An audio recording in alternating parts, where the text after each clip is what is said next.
तुला राशि वालों, आप सभी का बहुत बहुत स्वागत है तुला राशि भिंड यूट्यूब चैनल में। बंधुओं, आपके आराध्य आपके कुल देवी से सीधे आपको जोड़ने का कार्य करती है यह एक चीज। आपके कुल देवी या देवता की या आपके आराध्य की सीधी कृपा आपको दिलवाती है यह एक छोटी सी चीज। इस एक चीज को बस आपको सोते समय अपनी तकिए के नीचे रखकर सोना है। उसके बाद स्वयं देवी देवता आपसे संपर्क करेंगे, सपने के माध्यम से आपको दर्शन देंगे और आपकी हर एक मनोकामना को खुद आगे बढ़कर पूरी करेंगे। यह एक चीज इतनी चमत्कारी है कि इसके बारे में वेदों में, पुराणों में खुलकर चर्चा मिलती है। प्राचीन काल में इस एक चीज का प्रयोग ऋषि मुनि अपने लिए किया करते थे ताकि वे दिव्य शक्तियों से सीधे जुड़ सकें, उनका आशीर्वाद प्राप्त कर सकें और अपनी तपस्या को सिद्ध करके मनवांछित वरदान भगवान से, ईश्वर से प्राप्त कर सकें। समय के साथ साथ जब माहौल बदला, वातावरण बदला, तो लोग इस एक चीज के विषय में सब कुछ भूल गए। परंतु आज हम आपको इस एक चीज के विषय में संपूर्ण ज्ञान देने वाले हैं। जी हाँ बंधुओं, आपको इस कार्यक्रम को अंत तक देखना है। गलती से भी, भूल से भी इस कार्यक्रम को मिस मत कर देना, वरना यह इस नए वर्ष की आपकी सबसे बड़ी भूल होगी। वैसे तो हमने आपको इस प्रकार की चीजों के बारे में पहले भी बताया है, परंतु इस चीज के विषय में हम आपको पहली बार बताने जा रहे हैं। यह एक गुप्त रहस्य है, महाशक्तिशाली है, दैवीय शक्तियों को अपने साथ लेकर चलता है। बस जरूरत है तो सही विधि विधान और नियम के साथ इस एक चीज का प्रयोग करना। जब आप इसे प्रयोग करना सीख जाएंगे, जो कि हम आपको अच्छी तरह से सिखाने वाले हैं, तो आप खुद दिव्य शक्तियों के सीधे संपर्क में आ जाएंगे। फिर आपकी जो भी परेशानियां हैं, इच्छाएं हैं, उन्हें आप सीधे अपने देवताओं को बता सकते हैं और देवता आपका मार्गदर्शन करेंगे, आपको गलतियां करने से बचाएंगे और आपको एक ऐसे रास्ते पर लेकर जाएंगे जहां केवल और केवल खुशियां हैं, कामयाबी है और स्वर्ग के समान सुंदर जीवन है। ना केवल यह जीवन, बल्कि मृत्यु के बाद भी देवता आपका साथ नहीं छोड़ेंगे, क्योंकि इंसान इस संसार को छोड़कर जा सकता है, भौतिक दुनिया को और देह को त्याग सकता है, परंतु साधनाएं, पूजा पाठ और भक्ति जन्म जन्मांतर तक उसके साथ ही रहती है। तो यह एक चीज बहुत शक्तिशाली है। इसके विषय में आपको जानना बेहद आवश्यक है, क्योंकि आपने अपने जीवन में बहुत कष्ट देखे हैं। पिछला पूरा साल आपका संघर्ष में बीता है। आपने बहुत उम्मीदें लगाई थी समय के साथ, लेकिन आपकी मेहनत सफल नहीं हुई। हर एक प्रयास असफल होता रहा और संघर्षों की चार दीवारी में आप दब कर रह गए, पिस कर रह गए। परंतु अब समय बदल चुका है। अब यह नया वर्ष मंगल को समर्पित है। मंगल यानी कि ऊर्जा, मंगल यानी कि कुछ कर दिखाने का जज्बा। तो बस अब आपको भी अपनी इस सकारात्मक ऊर्जा का प्रयोग करना है और इस नए वर्ष में एक नई कहानी लिखनी है, जिसमें आप विजेता होंगे, आप कामयाब होंगे, आपकी हर मनोकामना पूरी हो चुकी होगी। लेकिन इसके लिए आपको ना केवल कार्य करने होंगे, बल्कि कुछ ऐसी गुप्त और महाशक्तिशाली क्रियाओं को भी करना होगा जिनके सहारे देवता आपके साथ आ जाएंगे। याद रखना बंधुओं कि हमारे आसपास जो दिव्य शक्तियां हैं, देवता हैं, वे तो हर वक्त हमें देना चाहते हैं, तभी तो उनका नाम है देवता, जो देवे सो देवता। लेकिन हम ही अनजाने में एक ऐसा आवरण अपने आसपास बना लेते हैं, नकारात्मकता के चलते, अपनी गलतियों के चलते, कि हमारे देवता चाहकर भी हमारी मदद नहीं कर पाते हैं। फिर हम कहते हैं कि हम इतनी पूजा पाठ करते हैं, मंदिर जाते हैं, चालीसा पढ़ते हैं, फिर भी भगवान हमारी सुनते नहीं हैं। इसमें भी हमारी ही गलती है, क्योंकि हम केवल एक क्रिया कर रहे हैं, दूसरी विधियों के बारे में नहीं जानते हैं। नकारात्मकता को हटाने के बारे में हम कभी सोचते भी नहीं हैं, अपने आवरण, अपने आचरण को कभी नहीं बदलते हैं। लेकिन अब समय आ गया है जब आपको सब कुछ बदल डालना है। चारों तरफ से प्रयास करेंगे तभी कामयाबी का दरवाजा खुलेगा। यह इतना आसान कार्य नहीं है, नहीं तो हर इंसान ना कामयाब हो जाए। सभी क्यों कष्ट में डूबे हैं। हर इंसान कामयाब होना चाहता है, धन दौलत कमाना चाहता है, सुखी होना चाहता है, परंतु सुख का मार्ग सबको नहीं मिलता। मिलता केवल उसी को है जो सचमुच में हर तरफ से प्रयास करता है, कहीं कोई कसर बाकी नहीं छोड़ता है। कहने का मतलब यह है बंधुओं कि आज का यह कार्यक्रम आपको एक ऐसा अनोखा और अद्भुत और दिव्य ज्ञान देने वाला है जो हमारी साधनाओं पर, हमारे जीवन भर के अनुभव पर आधारित है।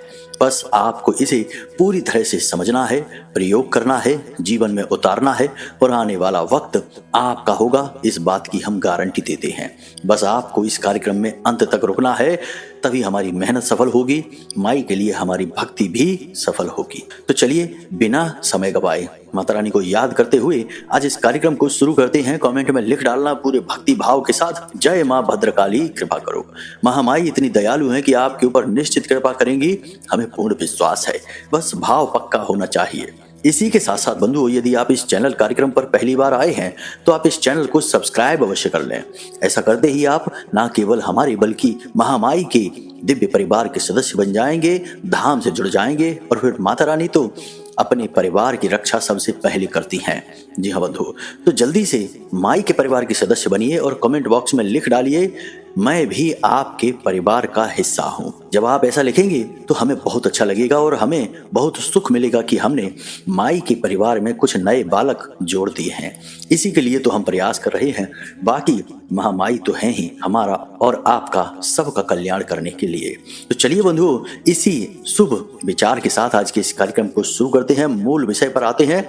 अब आप ध्यान से सुनिए। गुरुजी एक बात बताओ, आप कहते हो वीडियो में कुंडली का विश्लेषण करवाओ, क्या कुंडली का विश्लेषण करवाना जरूरी है? हाँ, कुंडली का विश्लेषण करवाना जरूरी है।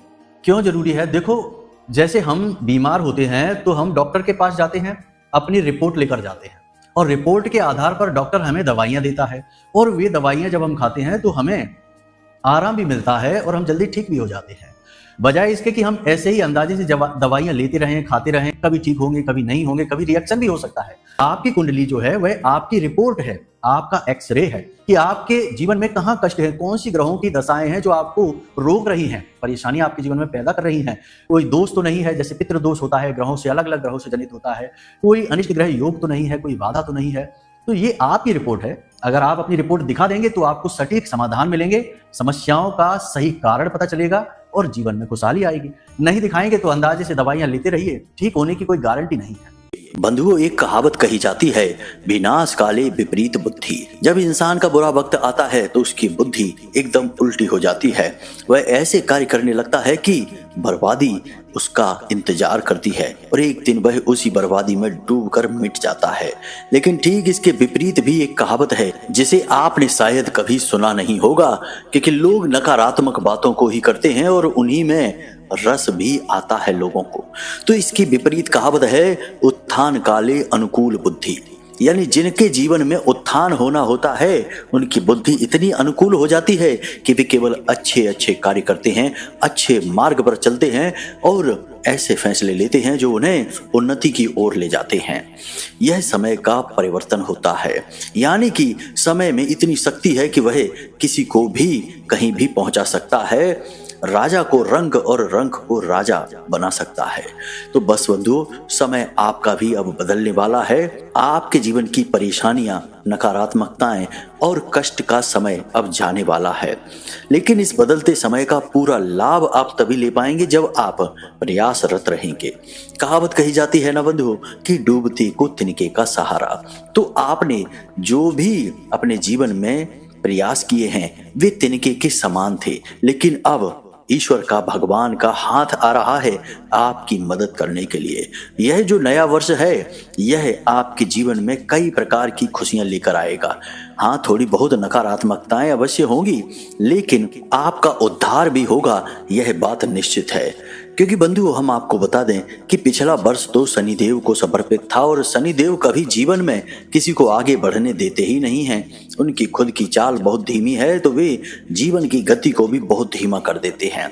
इसीलिए पिछले साल आपने लगभग पूरी साल इंतजार ही किया है, अच्छे समय का इंतजार, शुभ घड़ियों का इंतजार, कुछ भी जीवन में ऐसा हो जाए जिससे आपको अच्छा लगे, ऐसे पल का इंतजार, सुख के पलों का इंतजार, लेकिन वह इंतजार पूरा नहीं हुआ। इस साल लेकिन ऐसा नहीं है। यह साल बहुत तेजी से गुजरेगा, सब कुछ बहुत ही गति के साथ निकलेगा। यदि आपने दौड़ नहीं लगाई, भागे नहीं तेजी से, तो आप पीछे रह जाएंगे। तो हम आपको बता दें कि इस साल आप अपनी गति को कैसे बढ़ा सकते हैं, कैसे आप उन लक्ष्यों को हासिल कर सकते हैं जिनके लिए आप अब तक तड़प रहे थे, परेशान हो रहे थे। 3 बातों का आपको इस पूरे साल यानी पूरे 2025 में ख्याल रखना है। जो इन 3 बातों का ख्याल नहीं रखेगा वह बर्बाद हो जाएगा, फिर जीवन में कभी उठ नहीं पाएगा। इस बात की हम गारंटी देते हैं, क्योंकि यह साल है ही बड़ा तेजस्वी, बड़ा ऊर्जावान। तो ध्यान से सुनिए। सबसे पहला कार्य है कि आपको अनुशासित होना पड़ेगा। पूरे डिसिप्लिन के साथ, अनुशासन के साथ जीवन को जीना होगा। हर एक कार्य का एक समय होता है। समय के बाद किया गया कार्य बिना मतलब का हो जाता है, अपनी शक्ति को खो देता है। जैसे कि ऑफिस जाने का समय यदि 10 बजे का है, तो आप यदि 10 बजे के बजाय 11 बजे 12 बजे ऑफिस जाते हैं, तो आपके ऑफिस जाने के कार्य का कोई महत्व ही नहीं है। लोग ना तो आपकी इज्जत करेंगे, ना ही सम्मान देंगे, और ना ही आप अपने कार्य को ठीक तरह से पूरा कर पाएंगे। यानी कि आपने कार्य भी कर दिया और उसका कोई महत्व भी नहीं रहा। इसी तरह से हम कहते हैं कि हर एक कार्य का अपना महत्व है, समय है। तो इस समय की शक्ति को पहचानना है। हर कार्य को बिल्कुल टाइम पर पूरा करना है। टाल मटोल बिल्कुल नहीं करनी है, बिल्कुल लेट लतीफी नहीं करनी है। जब तब यदि कोई विशेष परिस्थिति है तो बात अलग है, परंतु अक्सर आप कोशिश ये करें कि सूर्योदय से पहले जागें, स्नान आदि करने के बाद भगवान का पूजा पाठ अवश्य करें, चालीसा पढ़ें, आरती करें, जो भी आप करना चाहें वह करें, गाय के घी का दीपक जलाएं और उसके बाद पूरे नियम संयम के साथ अपने कार्यों को समय पर पूरा करें। यदि आप पूरे साल अनुशासित रहते हैं तो आप निश्चित तौर पर वह सब कुछ हासिल कर लेंगे जो आप सोच कर बैठे हैं, क्योंकि यह मंगल का वर्ष है। और मंगल कौन है? वह सैनिकों का नायक है, सेनापति है। अनुशासन तो उसकी रग रग में है, तो अनुशासन में आपको भी रहना होगा। दूसरा नियम यह है कि इस पूरे वर्ष आपको अपनी वाणी पर, अपने मन पर नियंत्रण रखना होगा। जी हाँ बंधु, कहने का मतलब यह है कि आप उल्टा सीधा कुछ भी खाएंगे नहीं, उल्टा सीधा कहीं घूमेंगे नहीं, समय बर्बाद नहीं करेंगे, उल्टा सीधा खाकर अपनी सेहत बर्बाद नहीं करेंगे, और सबसे महत्वपूर्ण कि उल्टा सीधा किसी से कुछ भी बोलेंगे नहीं। वाणी पर पूरा नियंत्रण, यानी आपको अपने ऊपर पूरा नियंत्रण इस पूरे वर्ष रखना होगा। यह आपके नियंत्रण की परीक्षा होगी। आप अपना नियंत्रण खोएंगे और आप इसके साथ साथ बहुत कुछ खो देंगे। आपकी सेहत भी जाएगी और मान सम्मान तो जाएगा ही जाएगा। बंधुओं, आप यदि किसी से अनाप शनाप बातें करेंगे, समय खराब करेंगे, व्यर्थ की बहसबाजी में पड़ेंगे, तो आपका कीमती समय तो जाएगा ही जाएगा, उल्टा आपके काम पर भी इसका बहुत प्रभाव पड़ेगा। आप बेहद भावुक इंसान हैं। आप किसी से 2 बातें कह दें और वह आपसे जब कोई ऐसी बात बोले जो चुभने वाली हो, तो हो सकता है कि उसके ऊपर आपकी बात का कोई प्रभाव न पड़े, लेकिन आप उसकी बात को लेकर दिन भर बैठे रहें, मन में उधेड़ बुन चलती रहे और आपका मन भी खराब हो जाएगा, आपका मनोबल भी कमजोर हो जाएगा। तो ऐसे में आप अपने काम पर कैसे ध्यान लगाएंगे? कहने का मतलब यह है कि नपी तुली बातें करें, नपे तुले कार्य करें।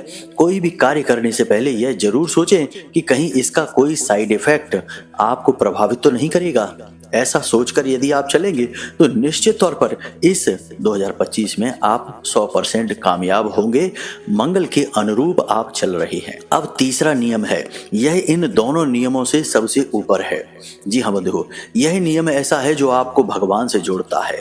अब ध्यान से सुनिए, मंगल के अधिपति हैं हनुमान जी, और हनुमान जी एक ऐसे देवता हैं जो अपनी भक्ति के लिए जाने जाते हैं, समर्पण के लिए जाने जाते हैं।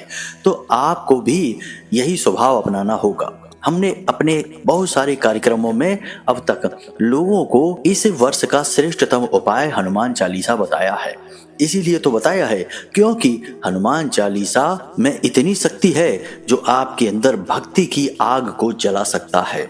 बस भाव के साथ आपको बोलना है। कहने का मतलब यह है कि इस पूरे वर्ष आपको जो भी आपके आराध्य हैं, कुल देवता हैं, उनकी बहुत अच्छे से भक्ति करनी है। समय समय पर कुछ विशेष अनुष्ठान करते रहने हैं, साधनाएं करते रहना है। साधना पूजा पाठ का श्रेष्ठतम उच्चतम स्तर होता है। एक तो वह पूजा पाठ होती है जो हमने सुबह जागकर आरती कर ली, चालीसा पढ़ लिया। यह तो सामान्य सी नित्य कर्म पूजा है। देवी देवता इससे प्रसन्न तो हो जाते हैं, परंतु उनकी कृपा प्राप्त नहीं होती है। कृपा प्राप्ति के लिए थोड़ा सा मेहनत करनी पड़ती है, कठिन प्रयास करने पड़ते हैं, तो जिसके लिए साधनाएं बनी होती हैं। गृहस्थ जीवन में भी साधनाएं की जा सकती हैं। असल में साधना का विधान ही गृहस्थ जीवन के लिए बना है। तो आपको क्या करना है, जो भी आपके आराध्य हैं, चाहे माँ दुर्गा हो या फिर माँ बगलामुखी, भद्रकाली हो या हनुमान जी, भगवान श्री कृष्ण हो, जो भी हो, उनके लिए जो विशेष पूजा पाठ के अनुष्ठान होते हैं, उनके साथ साथ कुछ विशेष साधनाएं भी होती हैं। किसी की 31 दिन की, किसी की 41 दिन की, किसी की केवल 11 दिन की। जैसे हनुमान जी का 100 चालीसा पाठ का एक अनुष्ठान होता है। इसे आप यदि 11 दिन कर डालते हैं तो हनुमान जी स्वयं आपकी हर मनोकामना पूरी करेंगे, बिल्कुल आपके मन के अनुसार करेंगे। यह कैसे होता है? याद रखना कि साधना में मेहनत बहुत लगती है। तो यह कैसे होगा? किसी मंगलवार के दिन से आप इस क्रिया को शुरू करें। प्रतिदिन 100 हनुमान चालीसा का पाठ करना है। हनुमान चालीसा में खुद ही लिखा है, जो 7 बार पाठ कर कोई, छूटे बंद महासुख होई। महासुख मिलता है। जी हाँ बंधुओं, जो सुखों से बहुत ऊपर होता है, भगवान का दिया होता है। तो 7 बार का मतलब है 100 बार। तो जब आप प्रतिदिन 100 हनुमान चालीसा पाठ का संकल्प लेते हैं और 11 दिनों तक लगातार ऐसा करते हैं, तो हनुमान जी की विशेष कृपा, किसी किसी को तो हनुमान जी के दर्शन भी हो जाते हैं सपने में, अनुभूतियों में। कभी देवता साक्षात प्रकट नहीं होते, यह इतना आसान नहीं है। नहीं तो हर गली में 2-4 लोग हनुमान जी को दर्शन किए बैठे मिले, लेकिन ऐसा नहीं होता है। जीवन भर की तपस्या लगती है, तब देवता प्रकट होते हैं, परंतु उनकी अनुभूतियां जरा सी मेहनत से आ जाती हैं, या सपने में उनके दर्शन भी होने लगते हैं। तो आपको भी हो जाएंगे। तो पूरी साल में कभी तो आप यह कर लें। इसमें कोई बहुत ज्यादा बड़ा प्रयास नहीं है। एक 100 हनुमान चालीसा पाठ में आपको 3 या 4 घंटे लगने हैं। तो 10 या 11 दिन का यह मेहनत का प्रयास है, परंतु हनुमान जी का जीवन भर का साथ भी तो मिलेगा। तो 11 दिन का यह कठोर संकल्प कर डालिए, खूब मेहनत करिए और आपको निश्चित सफलता मिलेगी। इसी प्रकार हर देवता की कुछ विशेष साधनाएं होती हैं। यदि आप किसी विशेष देवता के विषय में किसी विशेष साधना को जानना चाहते हैं, तो आप हमें कमेंट करना या वीडियो में दिए गए नंबर पर व्हाट्सएप मैसेज करना। तो हम आपको आपके मनवांछित देवता की विशेष साधना बता देंगे, कैसे करनी है, किस प्रकार करनी है, आप उसे करना शुरू करना। विशेष नियम और दिन के आधार पर साधनाएं होती हैं, यूं ही कभी भी नहीं कर ली जाती हैं। तो सारी चीजें आपको हम बता देंगे। आगे आने वाले कार्यक्रमों में भी हम साधनाओं के विषय में चर्चा अवश्य करेंगे। बंधुओं, सामान्य जानकारी तो सभी देते हैं, लेकिन जानकारी वह जो जीवन में सचमुच में क्रांतिकारी बदलाव लेकर आए, वही श्रेष्ठतम होती है, और जो जीवन भर साथ भी दे। जी हाँ बंधुओं, तो हम केवल उपाय नहीं बताते, बल्कि आपको जीवन भर चलने वाली क्रियाएं बताते हैं, जीवन भर लाभ देने वाले उपाय बताते हैं। यह छोटी मोटी बातें नहीं है, जीवन का अनुभव है हमारा। तो बंधुओं, यहाँ तक आपको समझ में आ गया कि इस पूरे वर्ष को आप कैसे मंगलमय बनाएंगे, अपने मन के अनुकूल बनाएंगे, अपनी मनोकामनाएं पूरी करवाएंगे। अब हम आपको बताते हैं मूल विषय को, यानी कि उस एक चीज के विषय में जिसे आपको प्रतिदिन अपनी तकिए के नीचे रखकर सोना है। सोते समय जब आप किसी भी चीज के संपर्क में रहते हैं, तो उस चीज की ऊर्जा आपको प्रभावित करती है। याद रखना कि चीजों में अपनी विशेष ऊर्जाएं होती हैं। यहाँ तक कि हमारे कपड़े लत्ते, हमारे जूते चप्पल, हर एक चीज जो हमारे आसपास है, उसकी एक अपनी विशेष ऊर्जा है। आप जब अलग अलग रंगों के कपड़े पहनते हैं तो आपके मन के भाव भी बदलते रहते हैं। सफेद कुर्ता पजामा पहनेंगे तो कुछ और भाव है, काला कुर्ता पायजामा पहनेंगे तो कुछ अलग भाव है, पीले रंग के कपड़े पहनेंगे तो कुछ अलग भाव है। यानी रंगों की भी अपनी खास ऊर्जा है। इसीलिए जिस भी दैवी शक्ति के लोग संपर्क में होते हैं, साधना में होते हैं, तो वे उसी देवी शक्ति के अनुरूप रंगों के कपड़े पहनते हैं। काली की पूजा करने वाले काले रंग के या लाल रंग के कपड़े पहनते हैं, शनिदेव की पूजा करने वाले काले रंग के कपड़े पहनते हैं, या फिर भगवान श्री कृष्ण या माँ बगलामुखी की पूजा करने वाले पीले रंग के कपड़े पहनते हैं। तो यह रंगों की ऊर्जा है। यहाँ तक आपको समझ में आ गया कि चीजों की ऊर्जाएं होती हैं जो हमें प्रभावित करती हैं। जब हम सो जाते हैं तो हमारा जो सूक्ष्म शरीर है वह अनंत कोटि ब्रह्मांडों की और अलग अलग लोकों की यात्राओं पर निकल जाता है। तभी तो हमें सपने में विचित्र चीजें दिखाई देती हैं। हम सोचते हैं कि भला यह क्या चीज थी, हमने क्या सपने में देख लिया। ऐसा तो हमने कभी वास्तविकता में देखा नहीं, सोचा नहीं, कभी इसके विषय में चर्चा भी नहीं हुई, लेकिन यह हमें सपने में कैसे दिख गया। तो यह हमारा सूक्ष्म शरीर होता है। अब यह सूक्ष्म शरीर बाधाओं से परे होता है, भौतिकता से परे होता है। यह किसी भी लोक में जा सकता है। पितृलोक में जाएगा तो आपके मरे हुए पितृ पूर्वज आपको दिखाई देंगे। देवलोक में जाएगा तो आपको देवी देवताओं के दर्शन हो जाएंगे। नरक लोक में जाएगा, राक्षसों के पास जाएगा तो आपको भूत प्रेतों के दर्शन होंगे। जी हाँ बंधु, कहीं भी जा सकता है। तो अब आपको इसी शक्ति का प्रयोग करना है। हम आपको एक ऐसी चीज के बारे में बताने जा रहे हैं जिससे आपको प्रतिदिन तकिए के नीचे रखकर सोना है। और जिस भी देवी देवता से आप जुड़ना चाहते हैं उस देवी देवता को याद करना है। उन्हें याद करते हुए उनके भाव के साथ ही आपको इस चीज का प्रयोग करना है। तो वे देवता स्वयं आपसे संपर्क करेंगे। सपने के माध्यम से आपको उनके दर्शन होंगे, उनसे मार्गदर्शन भी प्राप्त होगा। जी हाँ बंधुओं, यह छोटी बात नहीं है, बहुत बड़ी बात है। और हम आपको गारंटी के साथ कहते हैं कि ऐसा होता है। बहुत सारे लोगों के साथ ऐसा हमने पहले होते हुए देखा है। लोग कहते हैं कि गुरुजी, हमें सपने में हनुमान जी दिखाई दिए। बहुत बड़ा मंदिर था, वहां पर हमने हनुमान जी की बड़ी सी मूर्ति देखी। कोई कहता है कि हमें भोले बाबा के दर्शन हुए। अलग अलग प्रकार के लोगों के अनुभव होते हैं। तो अब आप तैयार हो जाइए अपने अनुभव के लिए। तो अब ध्यान से सुनिए बंधुओं, आपने लघु नारियल के बारे में तो सुना ही होगा। यदि नहीं सुना है तो हम आपको बता देते हैं। जिस प्रकार नारियल होता है, पूजा पाठ में प्रयोग किया जाता है अलग अलग विधियों से।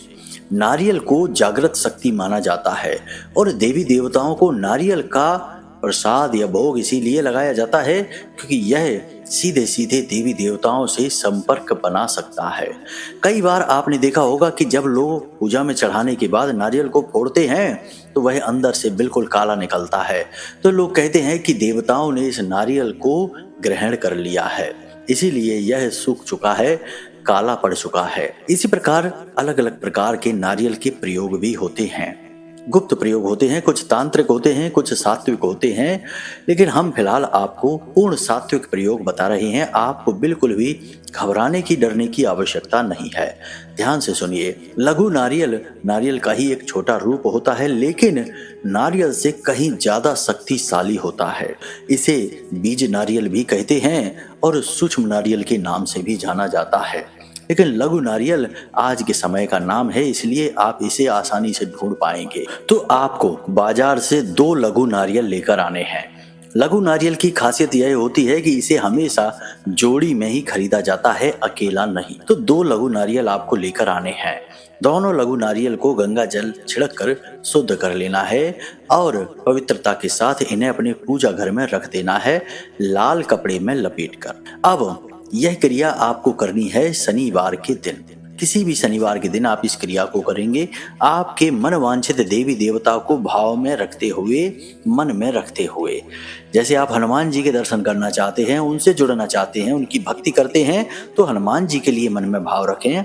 यदि आप माँ भद्रकाली की पूजा करते हैं, उनके भक्ति के शरण में हैं, उनके साये में हैं, तो उनको याद रखें। इसी भाव के साथ आप इस नारियल को लेकर आएंगे, अपने पूजा घर में रखेंगे।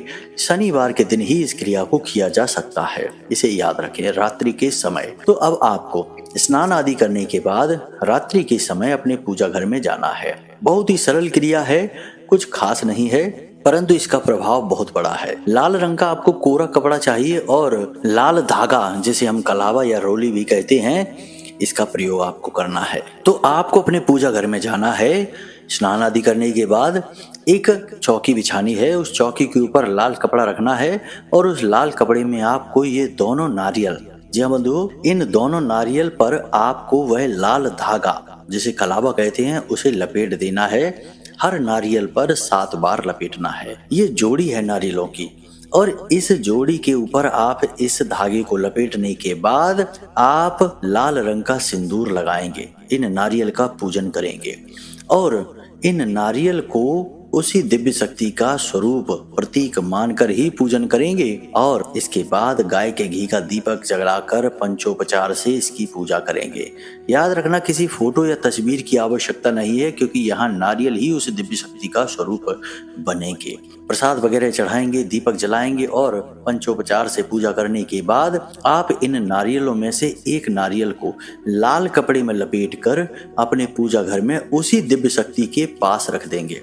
जैसे हनुमान जी की आप शरण में हैं, उनकी पूजा करते हैं, तो हनुमान जी के चरणों में रख देंगे और दूसरे नारियल को लाल कपड़े में लपेटकर अपने साथ अपनी जेब में रख लेंगे। अब आपको करना यह है कि जब आप सोने जाएं तो अपने बिस्तर में अपनी तकिए के नीचे इस नारियल को रखें। याद रखें कि बिस्तर पर आप अकेले ही सोने चाहिए और कमरे में भी कोई और नहीं होना चाहिए। जब आप सोने जाएं तो तकिए के नीचे इस नारियल को रख लें चुपचाप, किसी को इसके बारे में बताएं नहीं। यह चुपचाप की जाने वाली क्रिया है। रात को सोते समय अपनी छाती पर दोनों हाथ रखें और मन में इसी भाव को रखें कि आपके जो भी आराध्य हैं, देवता हैं, आपको उनकी मदद की आवश्यकता है, वे आपको सपने में दर्शन दें, आपसे जुड़ें। इस प्रकार का निवेदन आप करते हुए सो जाएं। निश्चित तौर पर सपने में आपको देवी देवता के दर्शन होंगे। गारंटी के साथ हम कहते हैं, यह बहुत ही सिद्ध प्रयोग है, लेकिन बहुत ही गुप्त है। इसके बारे में लोग जानते नहीं हैं। जो जानते हैं वे इसका प्रयोग कर लेते हैं। सुबह के समय जब आप सोकर जागें तो नारियल को वहीं रखा छोड़ें। स्नान आदि करने के बाद पवित्रता के साथ उस नारियल को वहां से उठाएं और अपने पूजा घर में उसी देवता के चरणों के नीचे रख दें। यदि आपको देवता का आभास होता है, स्वप्न दिखता है, तो उसे धन्यवाद अवश्य दें। यदि नहीं होता है तो उससे सुबह निवेदन करें कि हे प्रभु, हे महामाई, हे देवता, हम आपकी शरण में हैं, आप हमें दर्शन देकर हमारा उद्धार करिए, हमें आपकी बहुत आवश्यकता है। इस प्रकार निवेदन करिए। फिर रात्रि के समय इस क्रिया को फिर से दोहराइए, यानी कि गाय के घी का दीपक जलाइए, देवता से निवेदन करिए और उसके बाद उन दोनों में से एक कोई भी नारियल उठा लीजिए। कोई ऐसा फिक्स नहीं है कि यही नारियल उठाना है। कोई भी एक नारियल उठाइए और उसे अपनी तकिए के नीचे रखकर सो जाइए। याद रखना कि ये लघु नारियल हैं, छोटे आकार के होते हैं, ज़्यादा बड़े नहीं होते हैं, इसलिए इन्हें तकिए के नीचे रखना आसान है। बस इस प्रयोग के विषय में किसी को बताना नहीं है। 7 दिन के अंदर अंदर देवता की शुद्ध अनुभूति आपको होगी, श्रेष्ठ मार्गदर्शन प्राप्त होगा और आपका जीवन बिल्कुल बदल जाएगा। आप स्वयं भी पूर्ण रूप से बदल जाएंगे, इस बात की हम गारंटी देते हैं। पूरे भरोसे के साथ, आस्तिकता के साथ, धार्मिकता के साथ इस प्रयोग को करिए और आश्चर्यजनक परिणाम है इस प्रयोग के। आपको भी खुद बहुत आश्चर्य होगा कि यह प्रयोग कितना शक्तिशाली है और कितना सरल भी है। याद रखना बंधुओं कि ज्यादातर जो शक्तिशाली विधियां हैं वो सरल ही होती हैं। ज्यादा दिखावेबाजी, ढोंग और ड्रामेबाजी की आवश्यकता नहीं होती। दिव्य शक्तियों से जुड़ने के लिए सरल स्वभाव से ही देवता प्रभावित होते हैं। तुलसी बाबा ने श्री रामचरितमानस में क्या लिख दिया? निर्मल मन जन सो मोहि पावा, मोहि छल छिद्र कपट नहीं भावा। तो यही तो देवता कहते हैं। तो सरलता के पीछे न जाइए, बड़ा ही शक्तिशाली यह प्रयोग है, इसे करिए। फिर इसके परिणाम क्या हुए आप हमें कमेंट करके अवश्य बताना, या वीडियो में दिए गए नंबर पर व्हाट्सएप मैसेज करके बताना, हमें भी इंतजार रहेगा। हमने तो इस प्रयोग को हजारों बार अपनाया है और इसके सर्वोत्तम परिणाम प्राप्त किए हैं। सीधे माता रानी के दर्शन किए हैं। कोई माने या ना माने, लेकिन हम कहते हैं आपको कि हमने माई के सीधे दर्शन किए हैं, तो आपको भी होंगे। बस आपको भाव बनाना है। तो चलिए इसी के साथ साथ आज के इस कार्यक्रम को यही समाप्त करते हैं। यदि कोई प्रश्न आपके मन में उठे तो आप वीडियो में दिए गए नंबर पर फोन करके पूछ सकते हैं। कुंडली का विश्लेषण यदि कराना चाहते हैं तो नंबर पर फोन करके अपनी डिटेल दे दें और छोटी सी एक दक्षिणा के साथ जो माई के चरणों में समर्पित की जाएगी, अपनी कुंडली का श्रेष्ठतम आकलन करवा लें। तो चलिए बंधुओं, आज के इस कार्यक्रम को यहीं समाप्त करते हैं। हमेशा हंसते रहिए, मुस्कुराते रहिए, सकारात्मक रहिए और महामाई पर अपनी आस्था और विश्वास बनाकर रखिए। आपका उद्धार होगा। प्रेम से बोलिए जय माई की, जय मां भद्रकाली। माता रानी आपका कल्याण करेंगी। धन्यवाद।